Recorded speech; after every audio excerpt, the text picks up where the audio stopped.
Sustentáculos, por José Eli da Veiga.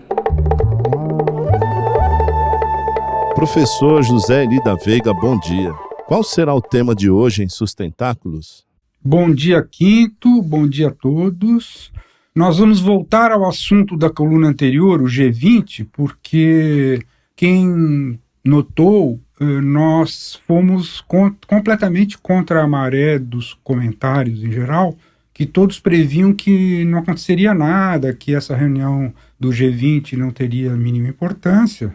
E na coluna anterior, o que a gente quis fazer foi exatamente o inverso, solicitar, enfim, estimular os ouvintes a entrarem no site do G20, aproveitando inclusive que dessa vez, por estar com a presidência argentina, o site todo era em espanhol, ver os documentos que levaram à preparação, etc., para ter uma ideia daquilo que eventualmente poderia acontecer nesse fim de semana passado, lá em Buenos Aires. E o balanço que precisa ser feito é de que, mais uma vez, embora não se estivesse diante de questão assim tão séria como foi a do início do G20, quando ele teve um papel muito importante na superação das consequências da crise de 2008, embora a conjuntura hoje seja bem diferente, continua mostrando que, na verdade, é no ponto de vista econômico,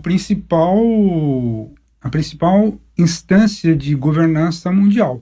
Só comparável ao Conselho de Segurança da ONU, que tem atribuições relativas a um tema que não é o desenvolvimento sustentável, e sim a paz, etc., e que são temas que pertencem a agendas diferentes no plano da governança mundial. Como o senhor avalia a cobertura da imprensa? E em relação ao encontro, houve, enfim, algum avanço?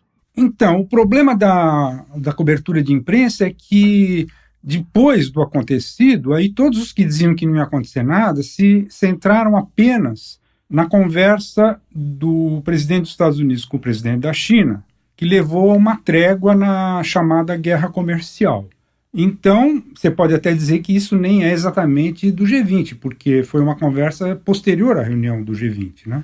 Esse é que é o engano, justamente porque, então, agora eles só falam disso, mas, na verdade, no documento do G20, que foi aprovado, tem dois avanços importantes e um deles, inclusive, bem surpreendente.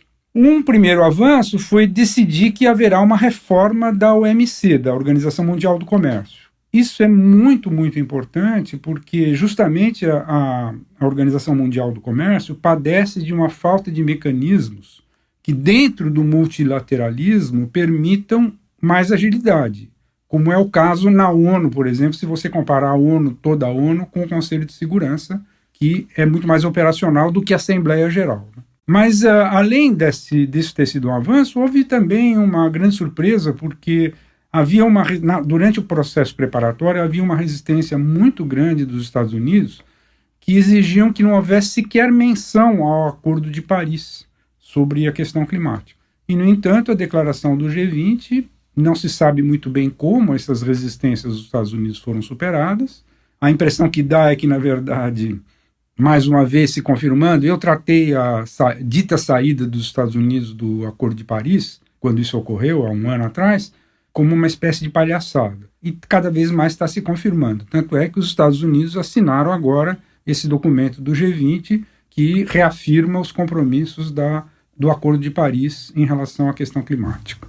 Mais informações sobre sustentabilidade estão disponíveis no site sustentáculos.pro.br e na página pessoal do colunista zeeli.pro.br.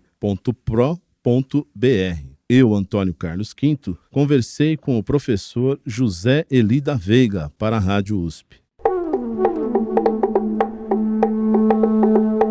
Sustentáculos, por José Eli da Veiga.